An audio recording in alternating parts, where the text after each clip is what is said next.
Welcome to another episode of One on One with Mitch Lafon. Joining me this week, former Alice Cooper Group drummer NEAL SMITH, the one, the only, who of course appeared on Schools Out, $1 Billion Babies, Killer, Lover to Death, and all the great Alice Cooper albums. We talk about that. We talk also about being on the Hollywood Vampires album, the Dennis Dunaway book signing concert, if you want to call it that. Also playing live with Alice in Dallas as part of the Motley Crue tour, that special sort of one-off performance. Will there be any more performances with Alice Cooper and so on and so forth? Just a lot of stuff. Sit back, folks. This one is reasonably long. We clock in at an hour with drummer NEAL SMITH. So, hey, let's get started. Here is the one, the only, the original drummer of the song $1 Billion Babies, which is the greatest drum. Is it a riff, a pass? What do you call it? Whatever you call it. Here is NEAL SMITH. We are speaking with NEAL SMITH of the Alice Cooper Group, the original Alice Cooper Group. The original group, yes. The original group back from the 1970s. That's right. The one that sort of set the stage for everything that's going on today, and classic band, cannot. Well, yeah, there was a lot of originality, that's for sure, and some nice music too. Yeah, so let's get into all of that. Let's get caught up on what you're doing. The last time we spoke, there was the KillSmith, a new KillSmith album that had come out. This was probably a year ago, 2 years ago. So that was yeah, I think it was last summer, I believe. Yeah. A year ago, 2014. So let's get an update on what's going on with that. Is there new KillSmith music, or is there another project that you work on, or another artist? The project I'm working on now, Mitch, is what I've been working on simultaneously until I released that last year was is a movie. Actually, I'm in a movie. A friend of mine who I've known for many years. He's a photographer, and he's done all the photography work for my KillSmith albums, and then also in the past, early in his career, he shot such celebrities as Paul Newman and Christopher Walken. So he's been in the business for a long time, and all of a sudden he got some ideas for some screenplays and some stories, and he wanted to try his hand at film. So he wrote a couple of screenplays, and I liked the screenplay a lot when I read it. It's called Desolation, Angels, Rise of the Boas, and it was very interesting. And so he asked me to be in the movie, and I accepted, and it was a new challenge for me. I mean, I've done videos and rock stuff for forever. But a movie's a little bit different than that. Similar, but different, obviously. Is it acting, or is it sort of just a biography where you're being interviewed, or? No. This is an acting. This is a movie. It's an adventure movie. It's about I play like a godfather in a Russian mafia in the tri-state area of New York, New Jersey, and Connecticut, and kind of the lead role in the movie. And then my organization is in business with the Mexican cartel, and this group, a covert group through the government called the Boas, they are hired by the government to sort of destroy both my business and the Mexican cartel that I'm involved with. So it's in a lot of violence and blood and guts, and that's why I was interested in it. Oh, that's exciting. Now, is this something that is going to be widely distributed, in movie theaters? Is this like a Netflix thing? Yeah, if this goes directly to DVD, it'll be amazing. But I mean, it's really low budget, and I, like I said, it was somebody that's trying this the first time in a movie. If it gets a cult following, he'll probably be excited. And we've been working on it for 2 years. We filmed the last the last scene in the movie, the morning after Halloween this year, 2015, was the last film. Was the last scene we did a couple days ago. So now it just becomes edited, and I'm going to help a little bit with the music and keep my hand in it that way. So that's my big Desolation Angels is a new sort of adventure Outlet. for me. That'll be good. Now, in terms of helping with the music, by actually creating music, or by just sort of helping, or do movie, soundtracking. Yeah, well, I have a couple of new songs that I've written for the movie, and then we'll probably go back and some of the KillSmith and maybe even cinematic music that I've done in the past 10, 15 years. We may be putting in the movie, plus a couple of other surprises too. Oh, that's great. So let's look at some of the recent goings on with the Alice Cooper band. Alice is still out there, still touring. Yep. I saw him 3 times this year, and I gotta say, I don't know how he does it. I mean, to be at his age and put on a show that would make an 18-year-old blush is unbelievable. Yeah, well, he's like the Energizer Bunny, I mean, Yeah. He doesn't stop, man. And it's great, and it's great for, it's great. It's healthy. I mean, first of all, it's healthy for him to do that, and I mean, what doesn't kill you always makes you stronger, right? And and he does a great job. The band sounds great. But to follow up on what you just said, we just played together in Texas the early part of October this year. Yeah, and I do want to ask you about that, but I want to sort of lead into it first by going to the Hollywood Vampires album, because you played on it. You played on the School's Out, another brick in the wall sort of medley. Yep. Joe Perry's on there. Slash. Dennis, of course, is there with you. Bob Ezrin was doing some background. I mean, it's sort of the whole 1970s, stuff going together. Well, Johnny Depp is on there too. Johnny Depp, Brian Johnson of Brian AC/DC. Johnson from AC/DC sings on it as well. Tommy Henriksen, who's in the band now. Yep. What was that like, going back, first of all, to recut one of your classic tracks, and of course just being invited and being part of it, and because a lot of bands, when they've moved on or go solo, they forget who they were there with. But Alice has had you back for Welcome to My Nightmare too. You've been on this, and there's just something about the way that you guys play together. When you hear Neil, Dennis, and Alice on this track, you just go, yeah, that's right. That sounds right. And I think that Alice was smart enough to, and Bob Ezrin, to know that, because it was early 2014 when we actually, in the spring of 2014, when we actually recorded in New York. I mean, Bob Ezrin came in and he had all the music, and Dennis and I just met him in a studio in New York and laid down the drum and the bass track for the rhythm tracks. And we've been very familiar with the song because Alice has been doing that medley of Schools Out in the Wall for many, many years. Man, probably maybe 5 to 8 years, something like that.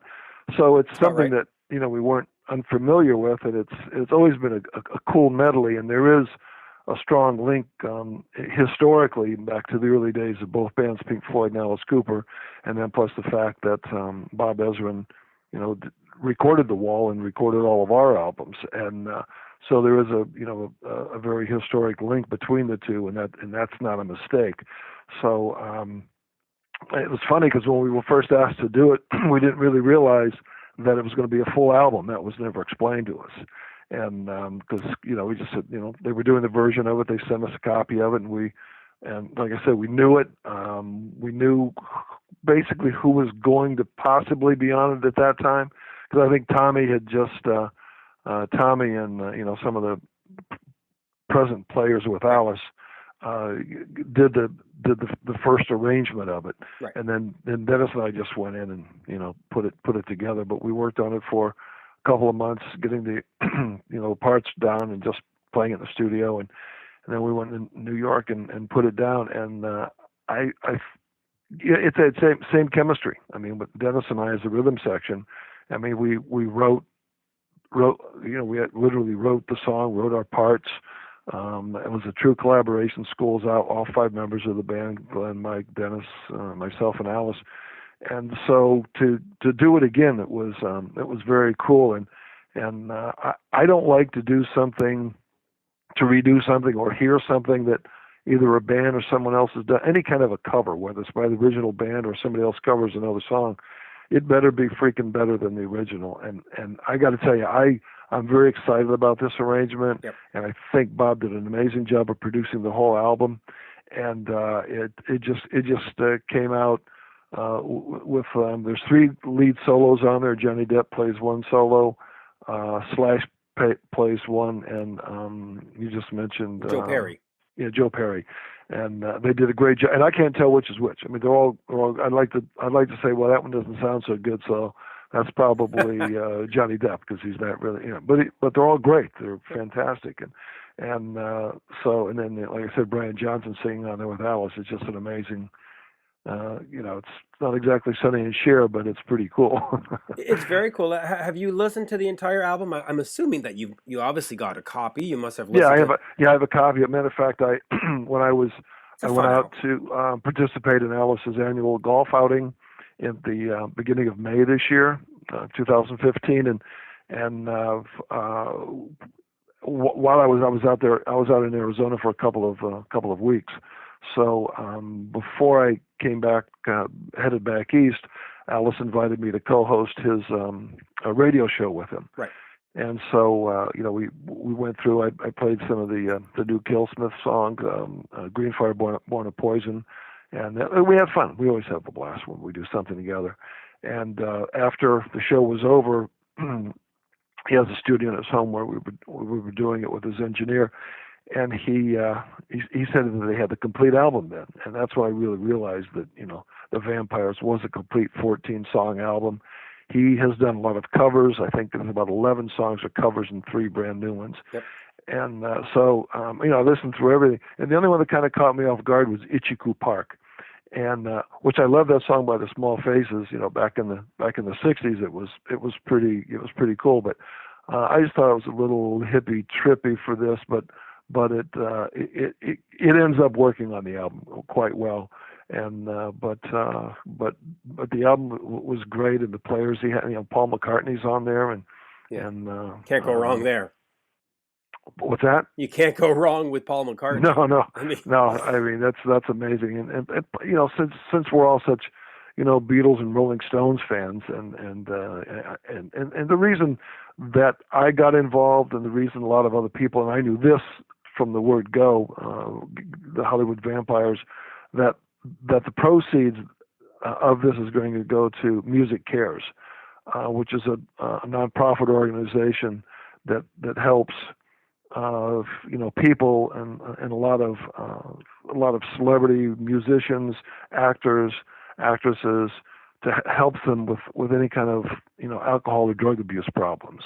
So that's where the proceeds for this album is going. So it's really a labor of love. That's why he got such a star-studded cast to come and play on it, because these people that appear on the album, and if you look up Hollywood Vampires, Alice Cooper online, you'll see all I think there's like 18 or 19 players on the album, but they're all people that and like I said, they've either benefited from Music Cares and their great organization to help them, survive and get back on the right path after the evils of rock and roll take over, as they do occasionally. And that was the inspiration for me to do it, and it's pretty cool. So again, that's why such a great cast was on there. Yeah. And no, you're absolutely right. It was very cool that Bob Ezrin and Alice, asked Dennis and I to play on the album. Track. Yeah, and just other people that we'll just name a few. We got Robbie Krieger of the Doors. You've got Dave Grohl of Foo Fighters, Abe Labrielle, Paul McCartney, Tommy Henriksen, Kip Winger, and Glen Sobel's on there. Just a bunch of great guys. Now, you've done that. You've done some work on the Welcome to My Nightmare 2 album, which came out a few years ago. Then you've done these shows in Dallas, which I'm still going to get to. I haven't forgotten. But it just seems that you're teasing us here. At some point, is there any talk of doing a live DVD or doing an EP of 5 new songs? Because it's you're all Well, you're all playing good. I'll have to give you my standard answer that I give everybody, that since 1975, Dennis and Mike and Glenn at the time, Dennis and Mike and I have been ready to play, and it's up to Alice. So for 40 years it's been up to Alice, and I don't even talk too much about it anymore. So I'm just very excited and happy to do whatever we can do together, because uh, first and foremost for the four of us, it's just great to get together and hang out, just like the old days. I Right. mean, it's very cool. Secondly, for the fans, again, I say since Alice did Nightmare and continued with his solo career, um, I think we let the fans down in the mid '70s, and let me tell you, it wasn't Dennis and Mike and I, no matter what you think the stories are, but and that's okay. That happens in music occasionally, and or Hmm. a lot. Things change. That's what happens in life, and but we're ready to go. That's all I'm going to say. Okay. The beginning and the end of it. So Okay. And listen, as far as people letting people down, as a fan, you could tell that Alice had sort of gotten to a point in the '70s, but you have to say, at least from like 1986 onwards, he's been a workhorse. I mean, he's just been on point for 30 yeah. years now. So, Well, again, I think it's great. I don't know how he does it. If it's the same way with the Rolling Stones. I yeah. mean, they go out there, but they don't play. I still don't think the Rolling Stones play as much as Alice does. Alice plays an awful lot, and I know him really well. I go, "Why? I really don't think he. I mean, he loves golf, yes, but I think he loves to play golf and play music. I don't ever see him totally retire. He always needs to do like 1,000 things in one day.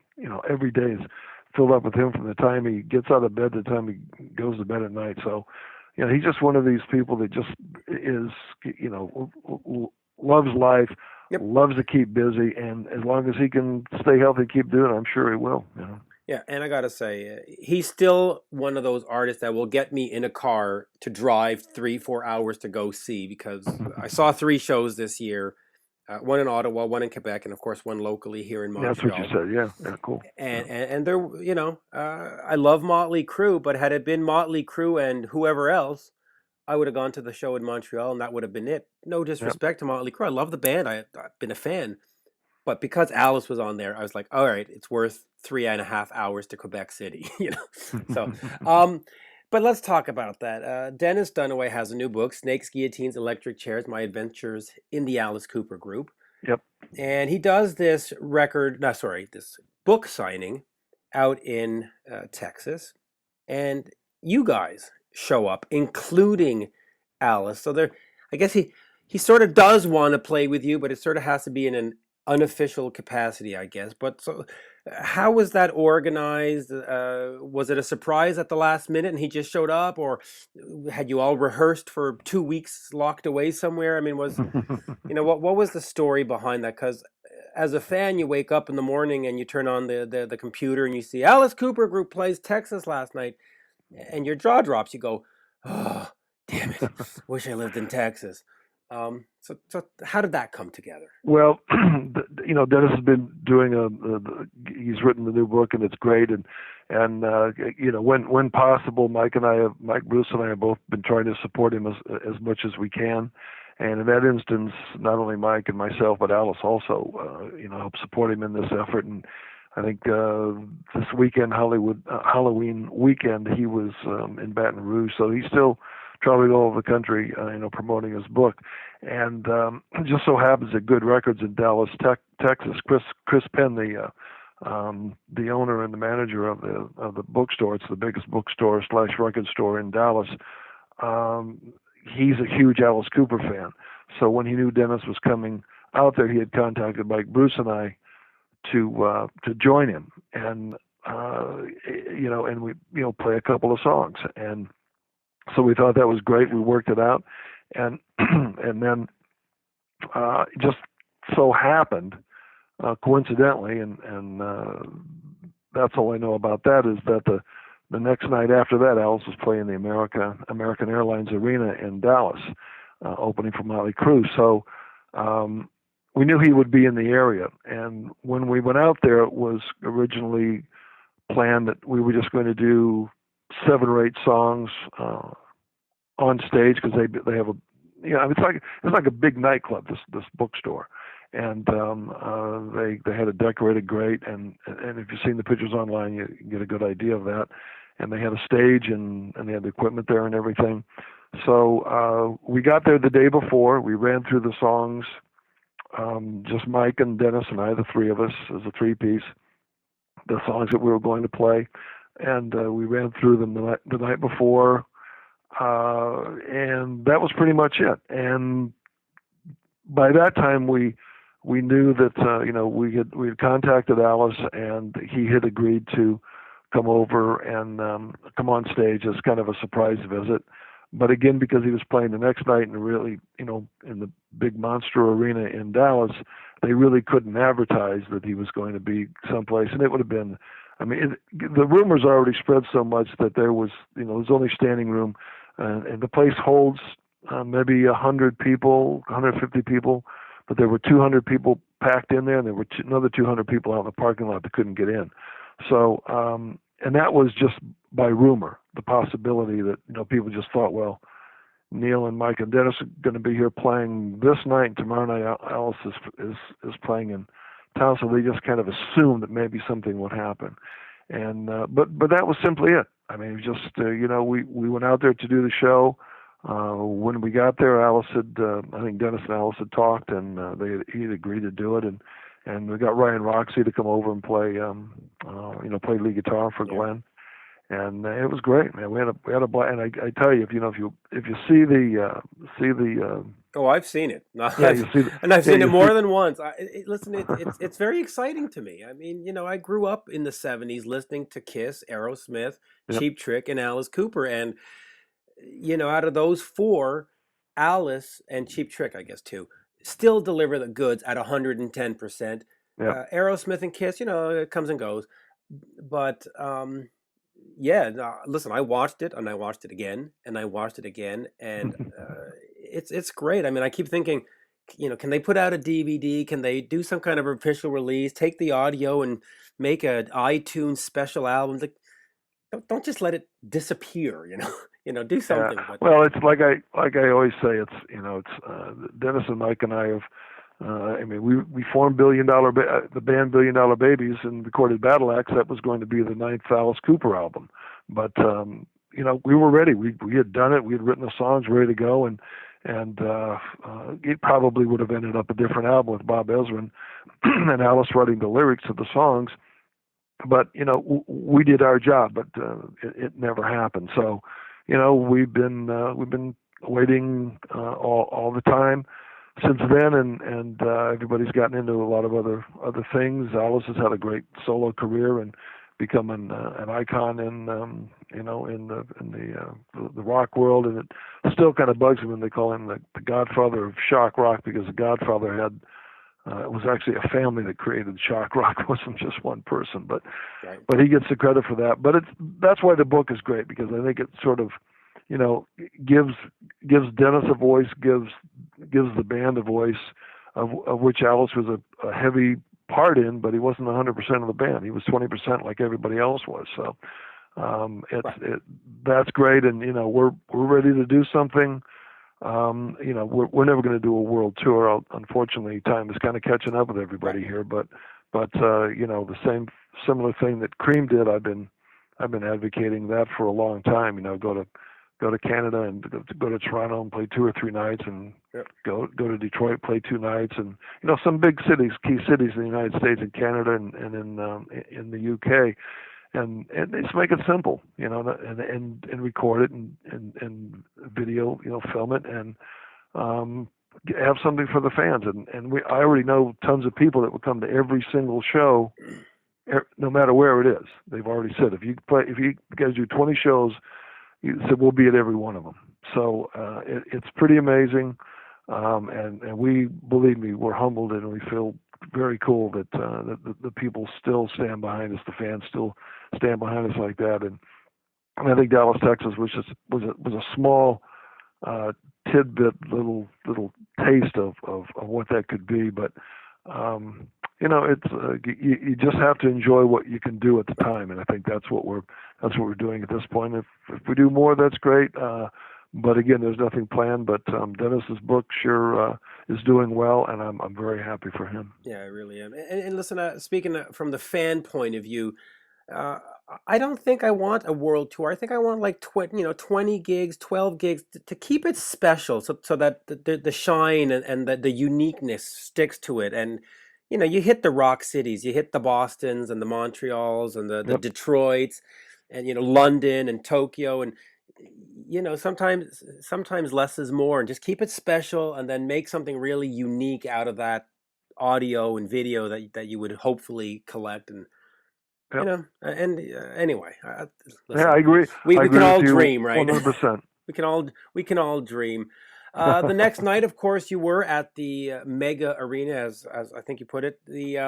What was that like, being in front of 15,000 people? It's still a rush, I would imagine, even 40 years later. Right? My excitement is just being with Dennis and Mike and Alice. I mean, that's we played in front of a couple hundred people one night and almost 20,000 the next night. So it's not the amount of people. I mean, it's just as a matter of fact, I have more fun the more people there are. The one thing about this band, they were never shy. People say, well, don't you get nervous going up on stage? I go, fuck no, nervous? They said that the people should be nervous watching us. So I feel more at home on stage than any other place in the universe.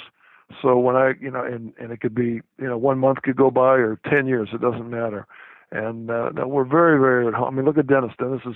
He's rocking out, like he was when the band was at the top of the charts. So, everybody's having fun doing their thing, because that's where we come alive. I think a lot of people forget this band was born live. We didn't write a song like I'm 18 and then release it, and then boy, everything happened. We were a touring band for about 4 or 5 years before that was a hit. So we knew how to handle audiences. We knew how to play live. And unfortunately, I think that's something that's missing in this day and age with new bands. They just don't know how to become roadworthy and road warriors. And once we knew how to control an audience, we knew how to control an audience without having a hit album. We got standing ovations without having a hit album. And then once you have a hit album, forget about it. The world is our oyster then. And that's exactly what happened to with our band. And so now we're very comfortable on stage. The more people, the better. Yeah, and again, I got to watch it on YouTube. Thank God for YouTube, because otherwise I would have only heard about it, and it would have been worse. The new band with Tommy and Nita and Glenn and all that, to me, is probably the second best collection of musicians he's had since the original guys. Do you share that opinion, or do you still think, I mean, what do you think of the new band? Because you got to see them a bunch of times. Yeah, I've seen them a lot of times. No, they definitely are the best band Alice has ever played with. Since it's been solo. Yeah, I decipher Alice as solo and the original band. Absolutely. And so this is the best solo band without a doubt. And the guys are great. There was a lot of camaraderie when we were down in Dallas between his present band and us, and it was great. It was positive all the way around from every single aspect. And now they're very talented.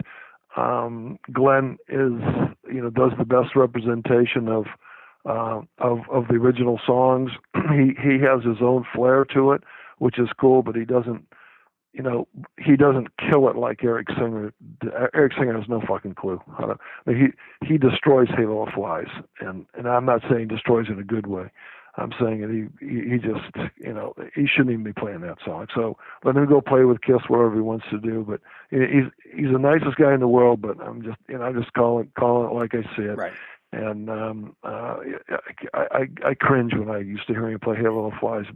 But Glenn and the whole band, they're great guys, great musicians, and they put on a hell of a show. That's all I can say. You know? Yeah, and I've had a chance to meet them many times, and you actually get a sense that they're sort of like four brothers and sisters in arms, and not just four individual guys that were hired and hang out at the hotel and only show up to like they actually have fun together, and I think that chemistry of hanging out comes out on stage where it's like four friends backing up Alice kind of thing, Yeah, no, you're yeah. absolutely right. They are tight. I mean, like I said, the shows we did, and when Ryan came over, I mean, everybody, it's hugs, good buddies, and Oh, yeah. hanging out, and they're a tight knit group on their own, like you're saying, and I could not agree more. Ryan Roxy and Tommy are two of the nicest people you'll ever meet, and at Yeah, least I've ever met. I mean, they're exceptionally nice. We're at half an hour. I don't know how long you have today, but I could certainly ask you a few more things. sure. Um, where do I want to go? Let's look at some of the albums. Um, First of all, out of all the ones you've done, Killers and Easy Action and Schools Out and all that, which one do you think is the best representation of what you were doing? Well, each one is such a pinnacle point that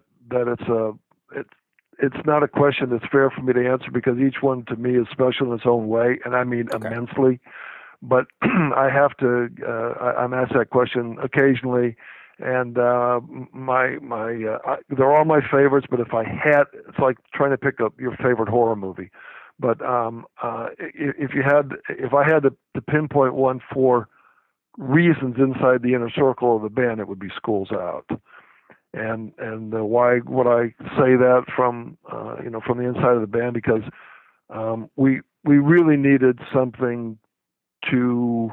We had a gold album with Love It to Death, and we had a platinum album with Killer.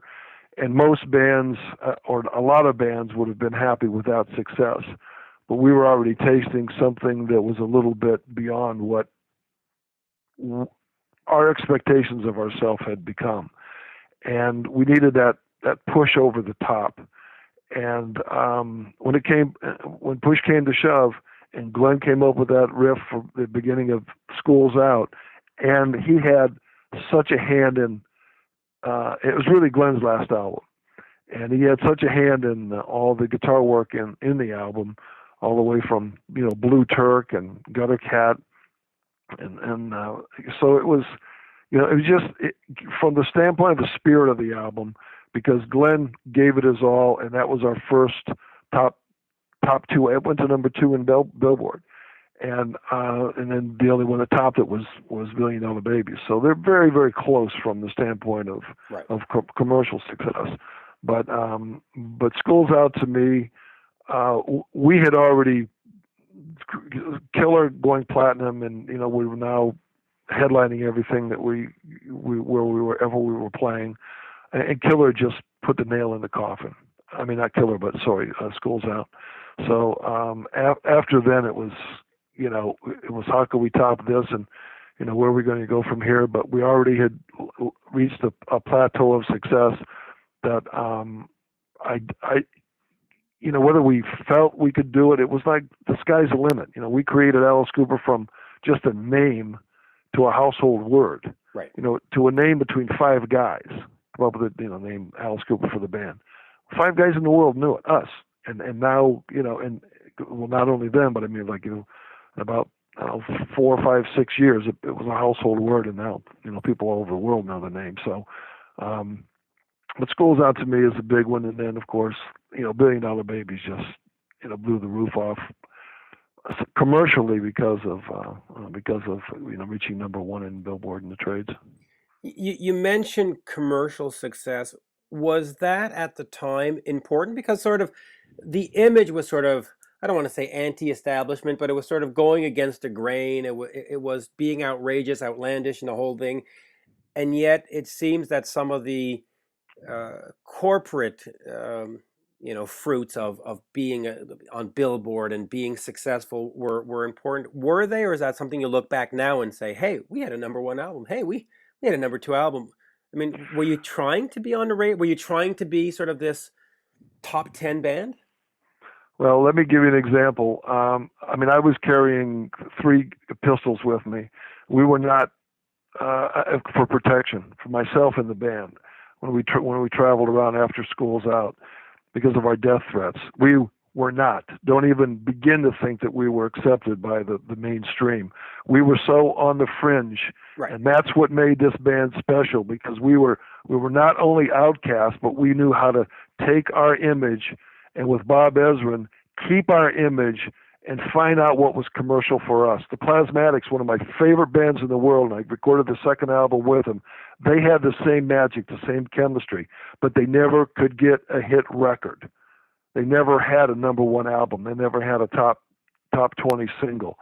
So that's the difference. Any asshole can go out there and just be screaming to be crazy, and that's fine. And make a noise and say everybody thinks they're crazy, put a bunch of makeup on their face or whatever. But if you can craft that into putting something together that reaches a big audience, because if we don't have an audience, what good is it?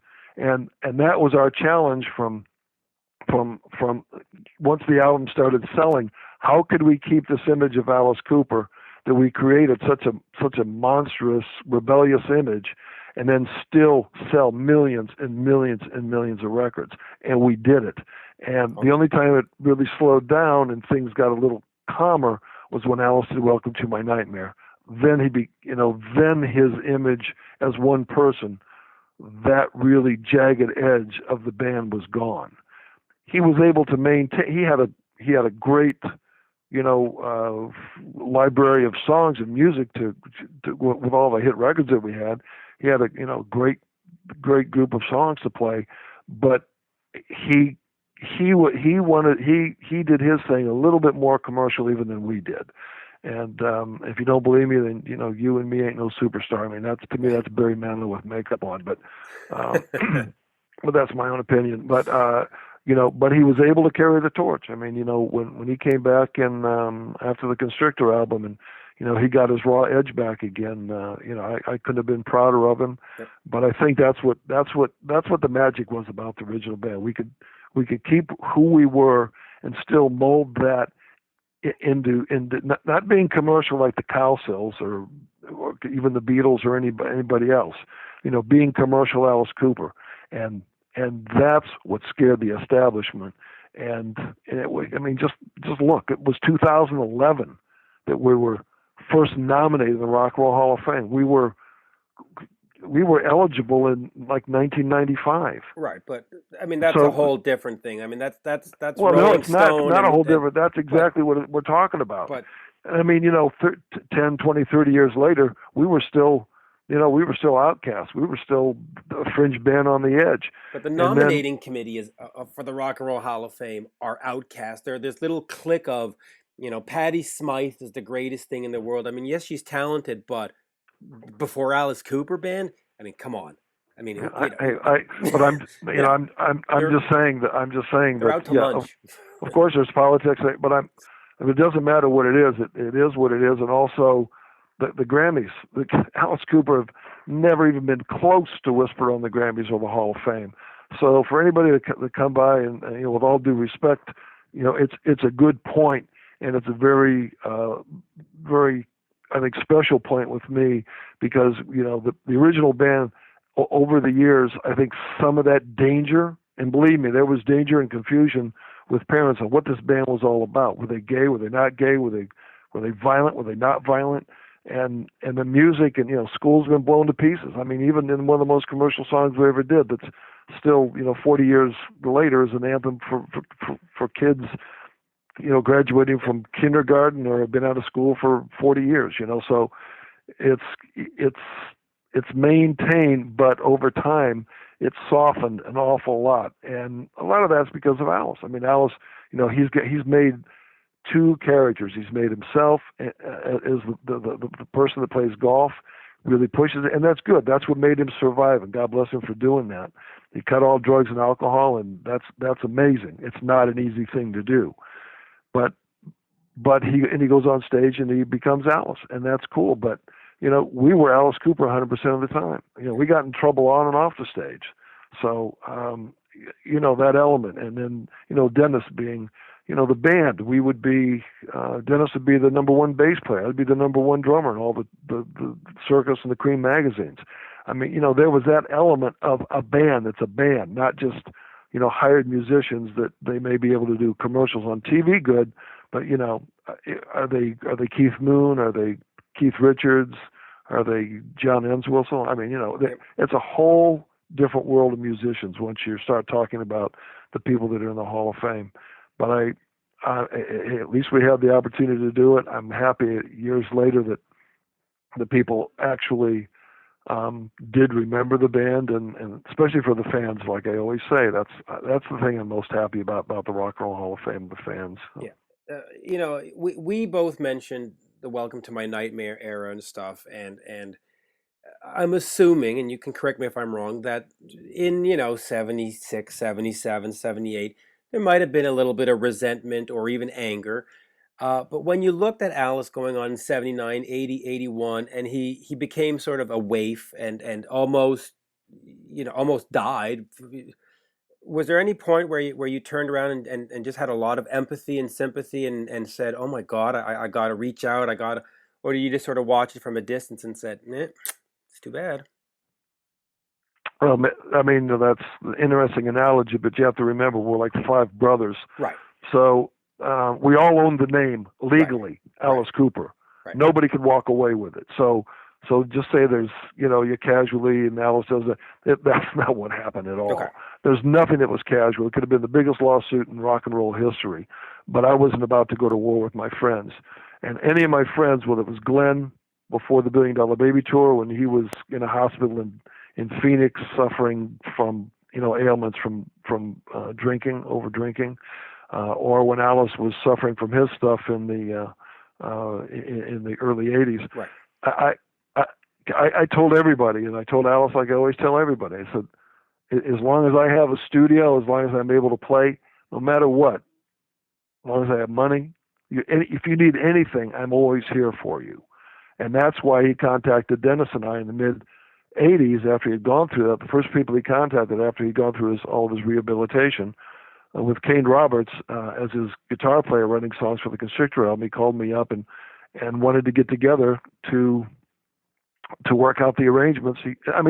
We knew that Dennis and I knew that we weren't going to be on the album. That's fine. That's not the point. The point was, we're family and we'll do anything to help each other. Alice had gone through hell and back, and one of the first people he contacted Dennis and me. So we got together for 2 weeks, worked out the arrangements for Constrictor, and then boom. But the point is, we were always there. Dennis has always been there and Glenn the same way. We're always there for Glenn. Anybody that, and I know that they would be there for me too. I know that. And, because unfortunately when Glenn passed away back in '97, I had two messages at that time I had a pager. I had 2 messages on my pager because I was just with Glenn 6 days before. I was out playing golf on a Sunday morning, and I had 2 messages. And when I made the turn, I checked my messages on a payphone, and it was Alice was one message, and Glenn's sister the other one, saying that he had passed away the night before. So we stay very close and things like that. And something like that, you don't. It's hard to explain, right? But it's a family that we chose to be together with. Everybody's born in a family; you can't help that, But this group of 5 guys, we had the opportunity to be together. And believe me, when we were on the road, there was no, because people say, "Man, imagine the fights you guys must have being so crazy." Never. It was a democracy, and like Dennis said in his book, we try everybody's idea. And if it worked, it worked. If it didn't work, it didn't. That's all. The way everybody understood that. It wasn't even a question. That's how smooth of an operation this was.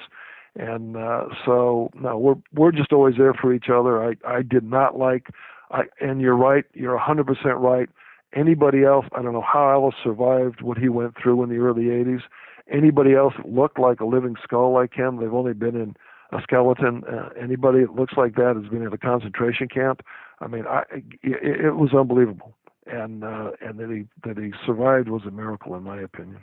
It really is, in my opinion, too. You look at those, there's the famous videotape of him out in Paris or it's some French TV show, Yep. and Tom Snyder interview, and you look at that, and you just think, how is that person even sitting up and answering questions? I mean, he looks like he needs to be in a hospital, Yeah. hooked up to a bunch of machines.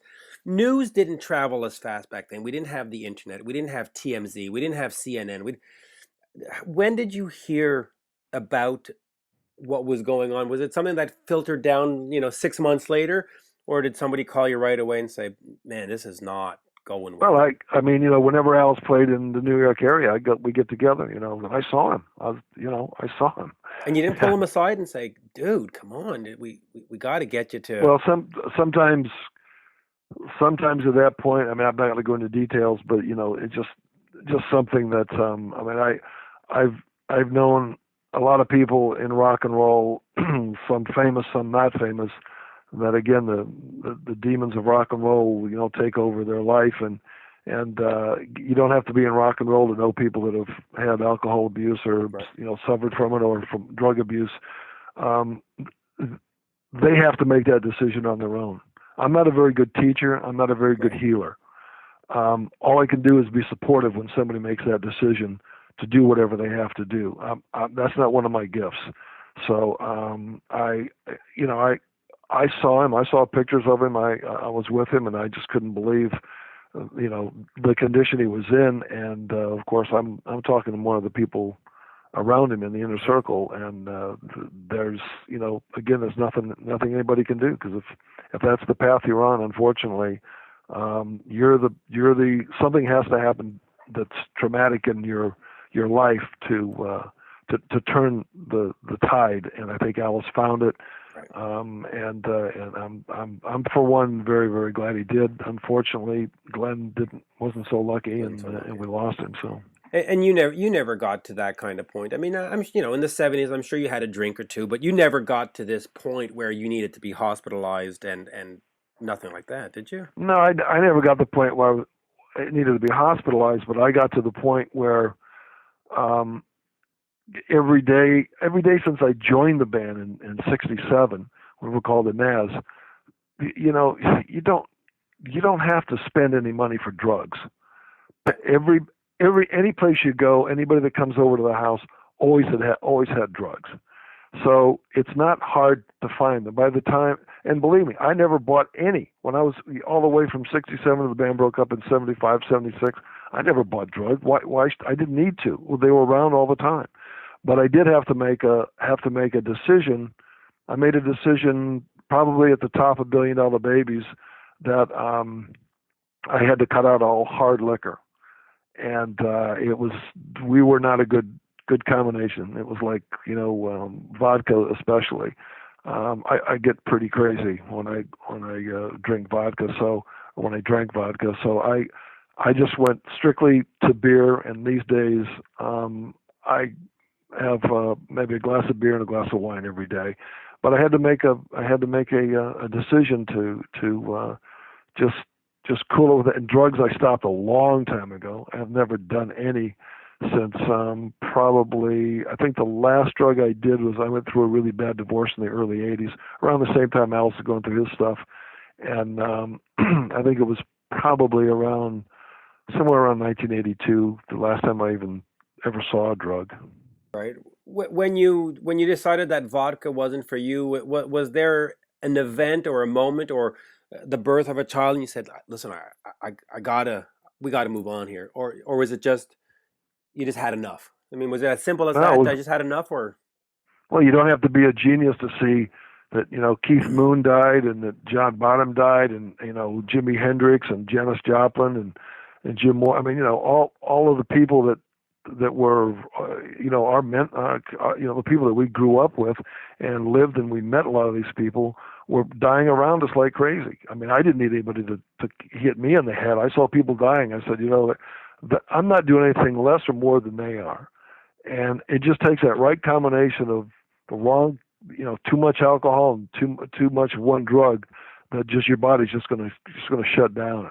And I said that fuck that, man. It's just not worth it. So I cut all drugs and I cut the heavy alcohol, except for beer, and it worked for me. And still to the and also I hate hangovers. I really, really hate hangovers, and I haven't had one for well over 30 years. So it was just being smart enough to know that I mean, from Brian Jones was the first guy that died and that I was aware of, and I mean, after Buddy Holly and all that stuff in the 50s and early 60s, but in the with the British invasion and so these guys were dying around me, and I saw it and very aware of it all the time. And I think it was probably around the time of Jim Morrison, Jimi Hendrix. I just said, because we started to hit our pace around then, and I just had to just totally back around. But it was really Billion Dollar Babies when I could do anything I wanted in the world. I could live anywhere, I could be anywhere, I could do anything I wanted. And I just said, I'm not going to fall into that same old trap. And so I started collecting cars. which is a great way to distract oneself. I know we've gone long, so I just want to go back to School's Out for 1 second. That album you said is sort of the crowning jewel. All the other ones are great, but this one has a sort of a special veneer to it. Love It to Death is 71, Killer is 71, School's Out 72. Where did the songs come from? I mean, here you are putting out albums every 6 months. Does Bob Ezrin come in with the songs? Did you guys just have so many songs from having been the Nas and everything else? Like, how do you come up with the material and have it be so killer? Well, it's pretty easy. We had three major songwriters in the band: myself, Mike, Bruce, and Dennis. And then Alice wrote, and to this day, we all write, and that's why on the Welcome to My Nightmare album, the song Runaway Train, Dennis wrote that one. I'll Bite Your Face Off, I was the initial author in that one. And then When Hell Comes Home, that was Michael's song. So, I mean, we were just in such. You have no idea, and I don't think anybody's ever tapped on it, how much energy was coming out of this band. And we just needed the right manager. We needed the right producer, and we found them. And once we had that, then it was like it's like striking oil. You hit a gusher in the middle of the desert, and the oil starts coming out. I mean, you can't stop it. And I remember, I mean, everybody had a guitar on the road. I had a guitar on the road. Matter of fact, I had a couple beautiful guitars. So I had a great Thunderbird that was stolen a long time ago, an original mid-50s Thunderbird. I was writing songs on that. But I still have an acoustic guitar that I wrote almost all my songs on as well. And Michael, of course, always had a guitar. Dennis always had bass. He'd write on bass, and then he'd go to guitar. We all played a little bit of guitar, enough to write songs. And we'd been trying so hard just to keep going. So once it started, songs just started flying. I mean, we didn't really have to force it.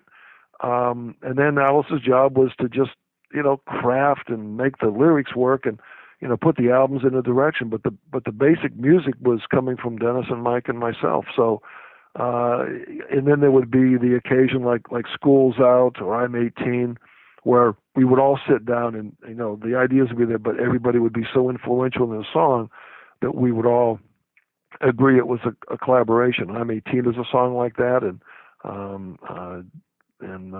School's Out's a song like that. Even Generation Landslide, that was really the last song that we wrote on the Billion Dollar Baby album. And so all the way through even Muscle of Love, we were the songs were just coming. All Bob had to do was to take the song that we had written, and it's not all. It's a very tough job. It's a gift as much as anything else, and to make it work as a 3 to 4 minute song. For a hit song, around 3 minutes, and then an album cut, 4 minutes. So the arrangement, he would help us a lot with that. And so that was his job. But he wasn't writing anything. I mean, I think there may be a couple of songs that you see on the original albums where you see Bob's name on it. But 99% of the stuff was written by all of us. Yeah, and I guess I'll finish on this because I had told you before the interview we were going to go through all the albums and get all the stories about the albums, and we ended up somewhere completely different, which is great, by the way. But the song "School's Out," here we are. What is it now? 43 years later. Yeah, 43 years. Yeah. The song still sounds fresh. The song is ubiquitous, whether it's on the radio, TV commercials, movies. American Idol. American. I mean, listen, I know you when you wrote it, you never thought to yourself, "We're going to have this for 40 years." I mean, you don't think like that when you write a No, song. you're just trying to. We're just trying to. And people ask it. You sat down, and I mean, even Alice has said that sometimes. We look for a song that'd be iconic, an anthem.